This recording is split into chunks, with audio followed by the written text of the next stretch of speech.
এতটাই সুন্দরে সুন্দর তোমরা তোমাদের নিজের সৌন্দর্যটাই তোমরা ভুলে গিয়ে আসমানের চাঁদকে তোমরা সুন্দর বলছো, কিন্তু তোমরা জানো না যে আসমানের চাঁদের চাইতে সুন্দর করে মানুষকে আমি আল্লাহ বানিয়েছি। বলুন না সুবহানাল্লাহ। তারপরেও কি মানুষ বিশ্বাস করে? কথা বলে, বিশ্বাস করে না। একটা কালো চামড়ার মানুষ, গা একটু কালো রং বানিয়েছে আমার আল্লাহ। কোন মানুষকে পরিষ্কার সুন্দর বানিয়েছেন, সেও মানুষ, কালো চামড়ার মানুষটাও মানুষ। কিন্তু যে কালো চামড়ার মানুষ, সে যখন আয়নার সামনে দাঁড়ায় তখন তার মনটা ভরে না। সে চিন্তা করে, আমাকে কেমন একটা দেখাচ্ছে। কিন্তু আমার মনে হয় প্রত্যেকটা মানুষ তার চেহারাই আয়নার সামনে দাঁড় করিয়ে সে রাগান্বিত হয় না। তার কাছে সে সবচেয়ে বড় সুন্দর, তার কাছে সে সবচেয়ে বড় হিরো। ঠিক না? হতে পারে অন্যের কাছে আমি খারাপ, কিন্তু নিজের চেহারার কাছে কেউ কি কোনো রকম রাগান্বিত হইতে পেরেছেন? কেননা এই জন্য পারি নাই, বানানেওয়ালা আমার আল্লাহ। সেই আল্লাহ আমাকে এই রূপ দিয়েছেন, অর্থাৎ এতে আমি খুশি। বাবজান, আমার মা বোনেরা, আমার সোনার যারা যুবকেরা, নওজওয়ানেরা, পর্দার অন্তরালে মা ও বোনেরা, কত সুন্দর ভাবে আমার আল্লাহ পাক কোরআন শরীফের ভেতরে জানিয়েছেন, লাকাদ খলাকনাল ইনসানা, আমি আল্লাহ মানুষ বানিয়েছি, ইনসান বানিয়েছি, ফি আহসানি তাকওয়িম।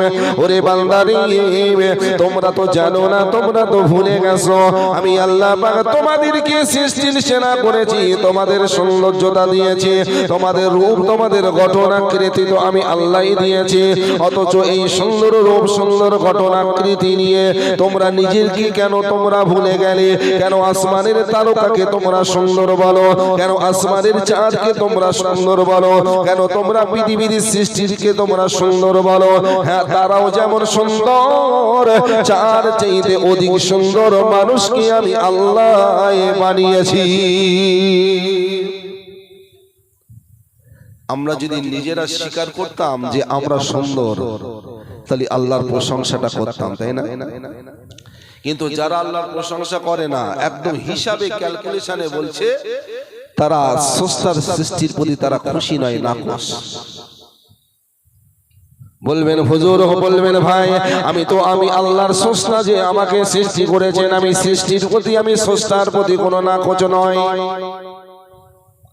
তুমি যদি বলো আমি নাখোশ নই, তাহলে তোমার ব্যবহারটা অমর হবে কেন? বলবেন ভাই কি ব্যবহার?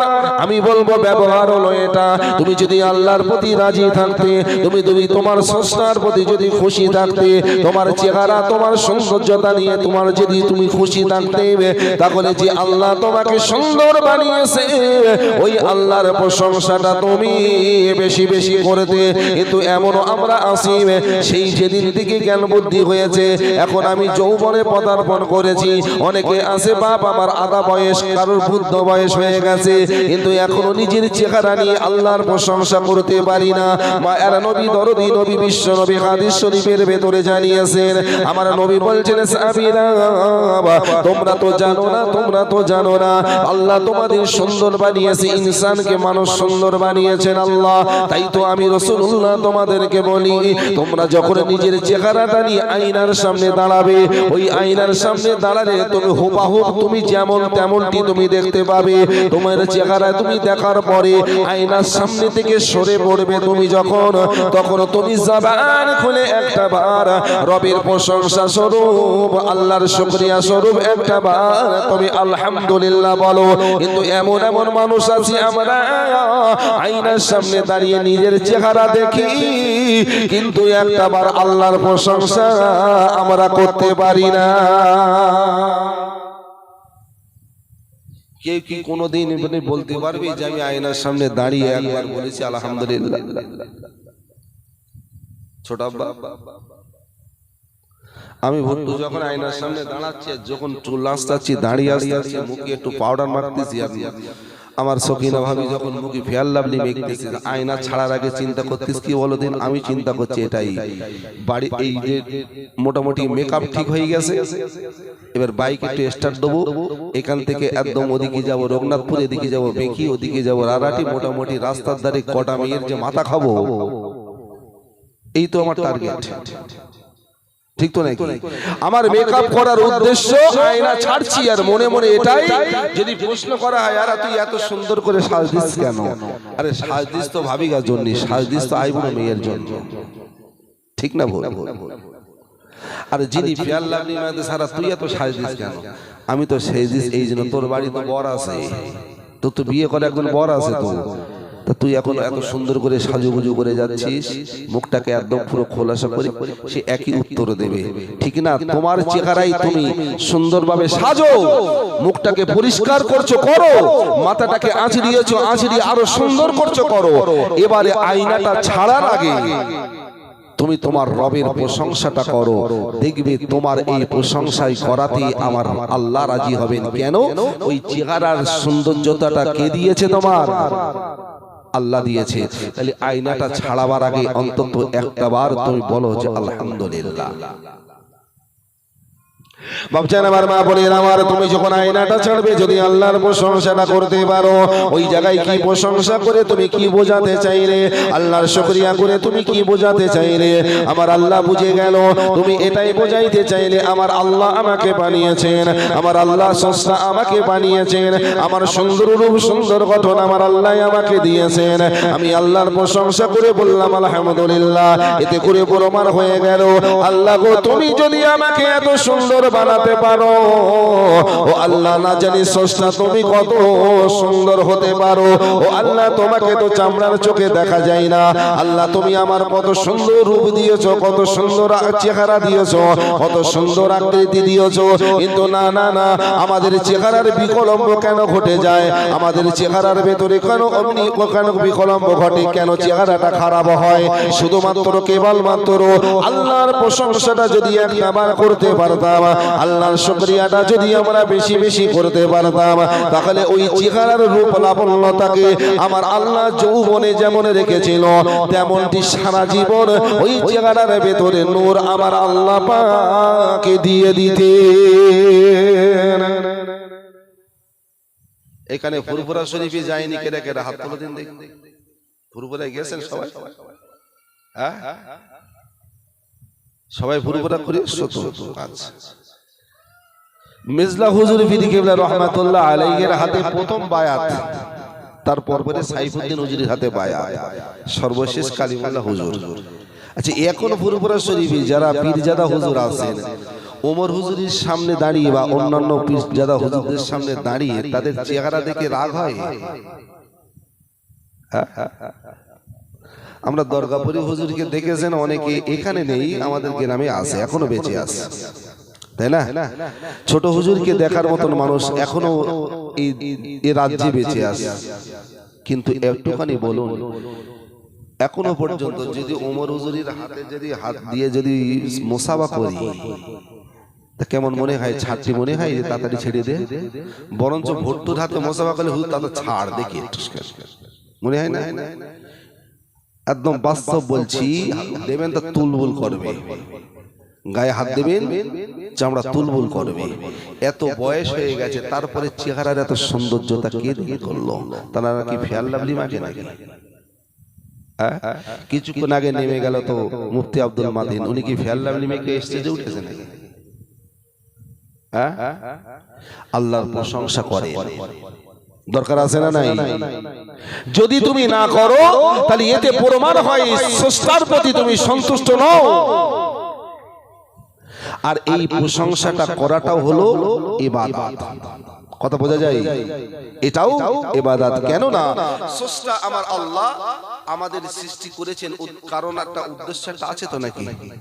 খামাখাই তো সৃষ্টি করেনি, যা কিছু দেখছি সব সৃষ্টির একটা উদ্দেশ্য আছে, কিন্তু আশরাফুল মখলুকাত সৃষ্টির সেরা মানুষ আমাদেরও একটা উদ্দেশ্য আমার আল্লাহ পৃথিবীর জমিনে পাঠিয়েছেন, কথা বোঝা যায়? কি সেই উদ্দেশ্য ভালো রকম আমরা জানি। কোরআন শরীফের ভেতরে আমার আল্লাহ পাক জানিয়েছেন আমি আল্লাহ পৃথিবীর জমিনে ইনসান পাঠিয়েছি, তার পূর্বে জিন পাঠিয়েছিলাম। আমার আল্লাহ পাক বিশ্ব নবীর উপরে যখন কোরআন পাঠ নাযিল করলো, এই কোরআনটা মুসলমান আমাদের কাছে আজও আছে, কিয়ামত পর্যন্ত এই কোরআন পৃথিবীর জমিনে থেকে যাবে। ওই কোরআনের কথাগুলো হলো আমার আল্লাহরই কথা।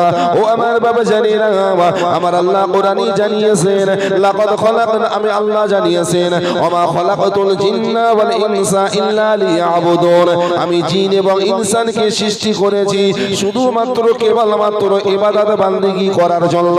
আমি আল্লাহ পাক অন্য কোনো উদ্দেশ্য নিয়ে পৃথিবীর জমিনে মানুষ তোমাদের পাঠাই নাই।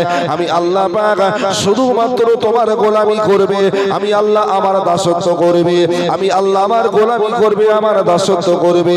এই কারণে তোমাদেরকে পৃথিবীর জমিনে পাঠিয়েছি। ও আমার বাবা জানেরা, মায়েরা, তাহলে আল্লাহর উদ্দেশ্য হলো গোলামি করতে হবে। এই গোলামিটা হলো কোন গোলামি? এই গোলামির নামটা হলো আল্লাহর হুকুম মেনে চলা, আল্লাহর হুকুম মোতাবেক চলা, একে বলা হয় গোলামি। তাই তো আমরা পৃথিবীর জমিনে শুধুমাত্র রূপ সৌন্দর্যতা নিয়ে বড়াই করব, এর জন্য আল্লাহ আমার পাঠাই নাই। শুধুমাত্র দুনিয়াদারি করব, এর জন্য আল্লাহ দুনিয়ার জমিনে পাঠাই নাই। দুনিয়ার জমিনে আসার পরে সব কিছু আমরা ভোগ করব, আরামায়েশ করব, খুশি করব, আনন্দ করব, এর জন্য আল্লাহ শুধু দুনিয়ায় পাঠায় নাই। এর মাঝে শ্রেষ্ঠ হলো ইবাদত। তাই আমার আল্লাহ বলছেন, ওই ইবাদত বান্দেগি করার জন্য আমি আল্লাহ তোমাদের পৃথিবীর জমিনে পাঠিয়েছি। তাহলে আল্লাহর উদ্দেশ্য কি? গোলামি করতে হবে। কথা বোঝা যায়?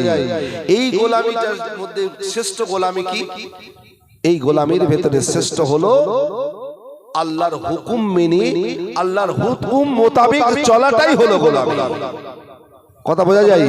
আল্লাহর হুকুম যদি অমান্য করে তাহলে আল্লাহর গোলামি হচ্ছে না।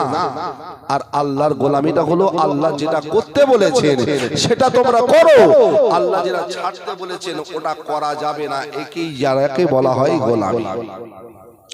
বাবজান আমার, মা বোনেরা আমার, ও আমার পর্দার মায়েরা, যুবকেরা শুনে নাও, জেনে নাও, আমার আল্লাহ পাক ওই কোরআন শরীফের ভিতরে ওমা খলাকাতুল জিন্না ওয়াল ইনসা ইল্লা লিয়াবুদুন, গোলামিটা বোঝাবার জন্য আমার আল্লাহ পাক কোরআন শরীফের ভিতরে আরো একটা আয়াত দিয়ে আমাদেরকে জানিয়ে দিয়েছেন। আমার আল্লাহ বলছেন, ও আমার বান্দা বান্দি, কুল আতিউল্লাহ ওয়া আতিউর রাসূল, আমি আল্লাহ আমার যেমন গোলামি করবে, দাসত্ব করবে, তেমনি আমি আল্লাহ আমার পরপরই আমার নবীর তরিকা মোতাবেক তোমরা চলবে।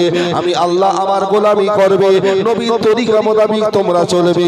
যদি এই দুটো কাজ করতে পারো তাহলে তোমরা, আমি আল্লাহ আমার উদ্দেশ্য তোমাদের সফল হয়ে যাবে।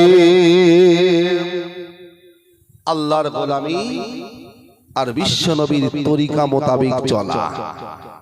এখন আল্লাহর গোলামির ভেতরে কি আছে? এক নম্বরে আমরা যেটা বুঝি সেটাকে বলা হয় নামাজ আল্লাহর গোলামি, ঠিক না? রোজা আল্লাহর গোলামি, তাই না? হজ করা আল্লাহর গোলামি, কথা ঠিক তো নাকি? আমরা যাকাত প্রদান করি, এগুলো আল্লাহর গোলামি। কিন্তু এই গোলামিগুলো যখন তুমি করতে যাবে, কিভাবে করবে এটা বোঝার জন্য তোমার নেতা, তোমার নবী, তোমার আদর্শ হলো মুহাম্মদুর রাসূলুল্লাহ, যাকে আমি তোমাদের মাঝে পাঠিয়েছি নবী এবং রাসূল করে, ওটাও হবে গোলামি। নবী যেটা করেছেন সেটা করবে, নবী যেটা ছাড়তে বলেছেন সেটা বর্জন করবে, ওটাও গোলামি নবীর তরিকা মোতাবেক। কিন্তু আমাদের কাছে গোলামি শব্দ দিয়ে কি বুঝি? শুধু নামাজ, রোজা, হজ, যাকাত এটাই বুঝি। কিন্তু শুধু নামাজ, রোজা, হজ, যাকাত এটা গোলামি, এটা শুধু ইবাদত নয়। আমার নবীর তরিকা মোতাবেক যদি চলি তাহলে সবটাই ইবাদত। যেমন আমার নবী কিভাবে ঘুমান সেই তরিকা মোতাবেক যখনই ঘুমাবে তখন সেটাও ইবাদত হবে। আমার নবী কিভাবে খেতেন সেই তরিকা মোতাবেক যখনই খাবে সেটাও ইবাদত হবে। আমার নবী কিভাবে রাস্তা দিয়ে চলতেন যদি সেই তরিকা মোতাবেক চলো ওটাও ইবাদত হবে। যেমন নামাজ ইবাদত, রোজা ইবাদত, হজ ইবাদত, তেমন নবী যেটা করেছেন সেই তরিকা মোতাবেক চলা ওটাও হবে ইবাদত।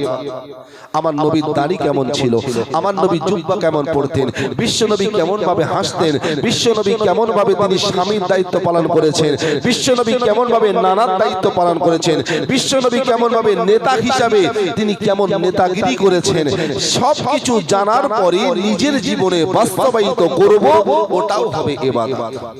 কথা বলা যায়?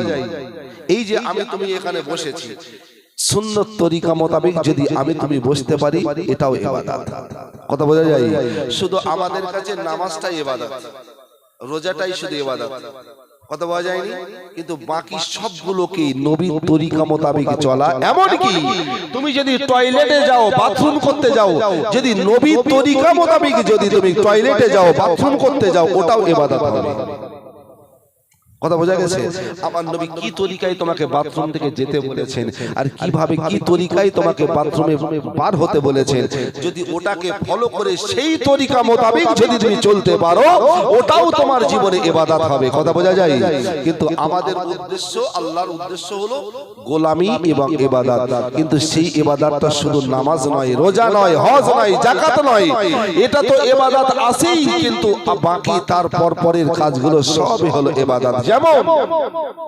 যেমন প্রতিবেশীর হক আছে, প্রতিবেশীর হক এটাও হলো ইবাদত। যেমন সন্তানের হক যদি যথাযথ বাপ হিসেবে আদায় করি, ওটাও ইবাদত। ভাই বোনের হক, এটা যদি যথাযথ ভাই হয়ে বোনকে যদি আমরা হকটা বুঝিয়ে দিই, তার অধিকারটা বুঝিয়ে দিই, ওটাও হবে ইবাদত। স্বামী স্ত্রীর একের প্রতি এক দায়িত্ব, স্বামীর প্রতি কি দায়িত্ব, স্ত্রীর, স্ত্রীর প্রতি স্বামীর কি দায়িত্ব, এটা যদি স্বামী সেই দায়িত্বটা স্ত্রীর প্রতি করে এবং স্ত্রী যদি স্বামীকে সেই দায়িত্বটা করে, এটাও হবে ইবাদত। কেননা এই তরিকাগুলো সব রাসূলুল্লাহর, বলুন না সুবহানাল্লাহ। কথা হলো যার যা অধিকার, সেই অধিকার মোতাবেক যদি সেই অধিকারের দায়িত্বটা যদি আমরা যে যার মতন পালন না করি, তাহলে ওটাও কি হবে? আল্লাহর হুকুম অমান্য এবং নবীর তরিকা অমান্য করার জন্য তুমি ইবাদত থেকে বঞ্চিত হয়ে গেলে, আল্লাহ সে উদ্দেশ্যে তোমার পাঠায় নেয়। অনেকে আসে শুধু নামাজটাকে, রোজাটাকে, এটাকে নিয়ে নামাজ কালাম পড়তেছে, মনে করতে আমি একদম পাক্কা আল্লাহর গোলাম, আমি একদম পাক্কা ইবাদত করি। আল্লাহর মূলত উদ্দেশ্য আমার মধ্যেই সফল হচ্ছে না। তুমি একদিক দিয়ে যেমন নামাজ পড়ো, অপর দিক দিয়ে তোমার এই বাকিগুলো তোমার ভেতরে একটাও নাই। কথা বোঝা যায়? একটাও নাই। কি সেই? যেমন আমরা বাপ হয়েছি, আমরা সন্তানের প্রতি যে হক, আমরা সেই হকটা ভুলে যাই। যদি এই হকটা ভুলে যাই, তাহলে এটাও ইবাদত অমান্য করা হবে। কেননা বাপ হিসাবে সন্তানের যে অধিকার আছে, সেই অধিকারটা তাদের মাঝে বুঝিয়ে দেওয়া, এটাও হলো ইবাদত। কথা বোঝা যায়? আমরা বিয়ে করেছি, বাড়িতে বউ রাখা আছে, কিন্তু বউটার প্রতি কি হক আছে আমি স্বামী হিসাবে আমার সেটা বোঝার দরকার, আর সেটা বুঝে তার হকটা আমার বুঝিয়ে দেওয়া, এটাও ইবাদত। যেমন স্ত্রী সে স্বামীর ঘর করতে এসেছে, ওই স্ত্রীকে বোঝা উচিত যে আমি আমার স্বামীর ঘর করছি, আমার দ্বারাই আমার স্বামী কি কি কাজ করণীয় আছে, সেটাকে যখনই আমি বুঝিয়ে দেব, করব, সেটাও ইবাদত হবে। কিন্তু আমরা ইবাদত হিসেবে করি না, আমাদের সব কিছু হয়ে গেছে মন গড়া। কথা ঠিক না ভুল? বাবজান, আমার মা বোনেরা, আমার সোনার চাঁদা যুবকেরা, নওজওয়ানেরা, পর্দার মায়েরা, শুনে নাও, আজকে হক অধিকার বলতে কি বোঝা হয়? আমার আল্লাহ পাক হক বলতে, হকের বিষয়টা বলতে গিয়ে এই হকটাকে আমার আল্লাহ পাক দুটো ভাগে ভাগ করেছেন। হকের কথা যখন বলছি বাবাজান, আমার আল্লাহ এক নম্বরে হক বলেছেন হুকুকুল্লাহ, একটা হলো আল্লাহর হক, আর একটা হলো হুকুকুল ইবাদ, হলো বান্দার হক। ও আমার বাবাজানেরা, এই দুই হকের বিষয়টা এতটাই গুরুত্বপূর্ণ বিষয়, এতটা ইম্পর্টেন্ট বিষয়, কিন্তু আমরা সব কিছু ভুলে গিয়ে শুধু নামাজ কালাম পড়ি বটে, আল্লাহর হুকুম ও আল্লাহর হুকুমটা যথাযথ পালন করি বটে, কিন্তু হুকুকুল ইবাদ, বান্দার হকের ব্যাপারে আমরা কিন্তু এ বিষয়ে অতটা তৎপর নয়। আমার আল্লাহ কিন্তু কিয়ামতের কঠিন হাসরের ময়দানে এই দুটো বিষয় নিয়ে কিন্তু আমার আল্লাহ বিচার করবেন। এক নম্বর হলো আল্লাহর হক, দ্বিতীয় নম্বর হলো বান্দার হক। আমরা আল্লাহর হক যারা আদায় করছি ঠিকই, কিন্তু বান্দার হকের ব্যাপারে আমরা সচেতন নয়। কিন্তু কঠিন কিয়ামতের ময়দানে এই হকটা, বিচারটা যথাযথ যদি আদায় না করি, অনেক মানুষ আছি আমরা কিয়ামতের ময়দানে, কিন্তু আমরা ম্যাক্সিমাম মানুষ ধরা খেয়ে যাব। দুটো হক, এক হলো আল্লাহর, এক হলো সৃষ্টির হক, বান্দার হক। এই হক নিয়ে আল্লাহ কিয়ামতের ময়দানে শ্রেষ্ঠ বিচারক হয়ে বিচার করবে। তবে আল্লাহ হকটাকে দুটো ভাগে ভাগ করেছেন, একটা হলো আল্লাহর, কিন্তু আল্লাহর হকের ভেতরে প্রথম নম্বর হক কি? আল্লাহর হকের ভেতরে প্রথম নম্বর হলো নামাজ। যদি না পড়ি, তাহলে আল্লাহর হক ফাঁকি দেওয়া হলো। কথা ঠিক বলছি না ভুল? দ্বিতীয় নম্বর, যদি রমজানের রোজাটা যদি না রেখে যদি আমরা যদি খেয়ে দিয়ে বেড়াই, তাহলে এটা আল্লাহর হক নষ্ট করা হলো। কথা বোঝা যায়? আমার কাছে অর্থ আছে, যদি গরিবের অর্থটা যদি যথাযথভাবে তাদেরকে না বুঝিয়ে দিই, তাহলে ওটাও আল্লাহর হক ফাঁকি দেওয়া হলো। কিন্তু আমার আল্লাহর হক যারা ফাঁকি দিয়ে বেনামাজি হয়ে বেরোজাদার হয়ে যারা আল্লাহকে কষ্ট দিচ্ছেন, যারা ফাঁকি দিচ্ছেন, এখনো বেনামাজি হয়ে আছেন, মহান স্রষ্টা মহান আল্লাহর অপরন্ত দয়া, যদি কিয়ামতের ময়দানে তোমার নামাজ না পড়ার কারণে, রোজা না রাখবার কারণে আল্লাহর হক ফাঁকি দিয়েছো, আল্লাহ যদি তোমার ঈমান ঠিক থাকে, নিঃসন্দেহে আল্লাহর যদি দয়া হয়, হতেও পারে কিয়ামতের ময়দানে আল্লাহ তোমাকে মাফ করলেও করতে পারে। কথা বলা যায়? কেন? আমার আল্লাহর দয়া কম না বেশি? বেশি। কতটা দয়া? আল্লাহ বলছেন, বান্দা তোমরা জানো না আমি আল্লাহ আমার দয়া কতটা, আমি আল্লাহ পাক আমার রহমতের দয়া কতটা তোমরা জানো না। আমি আল্লাহ বলছি, বান্দা শোনো, আমার রহমত হলো 100 ভাগ আমি রহমত বানিয়েছি। মানুষ যেমন আমি আল্লাহ পৃথিবীর জমিনে পাঠিয়েছি, এই পৃথিবীর জগৎ যখন আমি সাজিয়েছি, আমি আল্লাহ আমার তরফ থেকে 100 ভাগ রহমত আমি আল্লাহ বরাদ্দ করেছি। বলুন সুবহানাল্লাহ। 100 ভাগ রহমত থেকে আমার আল্লাহ বলছেন, বান্দা আমি ওই 100 থেকে 1 ভাগ রহমত পৃথিবীর জমিনে আমি আল্লাহ ছড়িয়ে দিয়ে 99টা আমি আল্লাহ আমার কাছে রেখেছি। কথা বলা যায়? আল্লাহর কাছে 100 রহমত আছে, তাতে একটা রহমত পৃথিবীতে ছড়িয়ে দিয়েছে। এই পৃথিবীতে ছড়িয়ে দিয়েছে কাদের মাঝে? জিন ইনসান সকল মখলুকের মাঝে আল্লাহ ছড়িয়ে দিয়েছে, সকল সৃষ্টির মাঝে। কিন্তু 99 ভাগ রহমত আল্লাহর কাছে আজও আছে। কথা বলা যায়? এই 1 ভাগ রহমত পৃথিবীর জমিনে ছড়িয়ে দিয়েছে, আর সেই রহমতের এতটা পাওয়ার, তাই তো বাপ তার মা তার সন্তানকে ভালোবাসে, তাই এই 1 ভাগ রহমতের একটা অংশ মায়ের কাছে আছে। সন্তান তার মাকে ভালোবাসে, ওই 1 ভাগের রহমতের কিঞ্চিত রহমত সন্তানের ভেতরে আছে। ওই 1 ভাগ রহমত থেকে স্বামী স্ত্রী ভালোবাসার জন্ম, 1 ভাগ রহমত থেকে ভাই ভাইয়ের জন্ম, 1 ভাগ রহমত থেকে ভাই বোনের ভালোবাসার জন্ম, 1 ভাগ রহমত থেকে প্রেম প্রেমিকার জন্ম, 1 ভাগ রহমত থেকে সৃষ্টির জন্ম। ওই 1 ভাগ রহমত গোটা দুনিয়ার মানুষের মাঝে আল্লাহ ছড়িয়ে দিয়েছেন। আর ওই রহমতের এত পাওয়ার, মানুষ ওই ভালোবাসায় জীবনও দিতে পারে। পারে কি পারে না বলে? প্রেমিক প্রেমিকা পারে, ও সাবজেক্ট আমি বলবো না, কিন্তু এমন রহমতের এমন পাওয়ার, মা তার সন্তানকে দুনিয়ায় আসার ব্যাপারে মা তার নিজের সন্তানকে এত ভালোবাসে, নিজের মৃত্যুটা পর্যন্ত মেনে নেয়। নাই কি নাই? না। তাহলে সন্তান এখনো পেটে, দুনিয়ায় আসেনি, তা মায়া সেই সন্তানের প্রতি এত ভালোবাসা, এত টান, ওই 1 ভাগ রহমতের 1 অংশ মায়ের কাছে আছে। এখনো 99টা ছাড়েনি, আর আল্লাহ ছাড়বেও না। সে 99টা দেবে আল্লাহ কিয়ামতের ময়দানে। দুনিয়ায় 1 ভাগ রহমত, আর এই 1 ভাগ রহমত কিয়ামত পর্যন্ত যত মানুষ আসবে, ওই 1 ভাগ রহমতের পাওয়ার। তাহলে কেমন পাওয়ার? যে মানুষ ওই ভালোবাসা পেয়ে মানুষ তার নিজের মৃত্যুটাকে মেনে নেয়। তাহলে কতটা ভালোবাসা মায়ের ভেতরে না থাকলে সন্তানের ভূমিষ্ঠের জন্য নিজের মৃত্যু মেনে নেয়। একটা গর্ভধারিণী মা চলে গেল হসপিটালে যাওয়ার পরে পেটের সন্তান ডেলিভারি হবে। ও বাচ্চারা, আমার পরীক্ষা নিরীক্ষা করে দেখা গেল মায়ের পেটের সন্তান কোন রকম ভাবে ঘুরে যাবার কারণে ডাক্তার আল্ট্রাসোনোগ্রাফি করে ফটো করে দেখতে পেল, এই সন্তানকে যদি দুনিয়ার জমিনে আনতে হয়, তাহলে মা দুনিয়ার জমিনে আর বাঁচবে না। ও বাচ্চারা, আবার যদি মাকে বাঁচাতে হয়, তাহলে সন্তানকে মেরে ফেলতে হবে। এই রকম সিচুয়েশন তৈরি হয় কি হয় না? ও বাচ্চারা, আমার এই রকম সিচুয়েশন যখন তৈরি হয়ে গেল, ডাক্তার বাবুরা মেডিকেল বোর্ড বসাবার পর এবার অভিভাবক গার্জেনকে ডাকা হলো। এমন পর্যায়ে ওই স্ত্রীর স্বামীকে প্রথমে ডাকা হলো, এই মহিলার স্বামীকে ডাকা হলো, এই মহিলার বাপ মাকে, এর গার্জেনকে, সবাইকে ডেকে ডাক্তার এবারে বলছে, শোনো শোনো, তোমার বিবি, তোমার সন্তান, তোমাদের রোগী, আমরা ডাক্তার আমাদের কাছে দিয়ে গিয়েছো সন্তান ডেলিভারির জন্য, কিন্তু পরীক্ষা নিরীক্ষা করে ফটো করে যেটা দেখতে পেলাম, তোমাদের সন্তানকে যদি তোমরা যদি বাঁচাতে চাও তাহলে তোমার বউ তোমার মেয়েকে মেরে তোমার বউ তোমার মেয়ে মারা যাবে। আর যদি মনে করো যে না, যদি মনে করো যে না মা বাঁচুক তাহলে সন্তান মরে যাবে, তোমরা অভিভাবক গার্জেন ডিসাইড করো কাকে আমরা বাঁচিয়ে রাখবো। দুজনের ভিতরে একজনকে মৃত্যুকে মেনে নিতে হবে। ও বাবজান আমার, এক পর্যায়ে সব গার্জেনরা তখন ডাক্তারকে বলে দেয়, ও ডাক্তার বাবু সন্তানের মাকে তোমরা মেরো না, মেরো না, মেরো না, সন্তান এখনো দুনিয়ায় আসে না। যদিও ওই সন্তান যদি মারাও যায় কোনো চিন্তা নাই, অসুবিধা নাই, ওই মা যদি বেঁচে থাকে আবারও সন্তানের মা হতে পারবে। কিন্তু মা যদি মারা যায় ওই সন্তানকে বাঁচিয়ে রেখে কোনো লাভ নাই।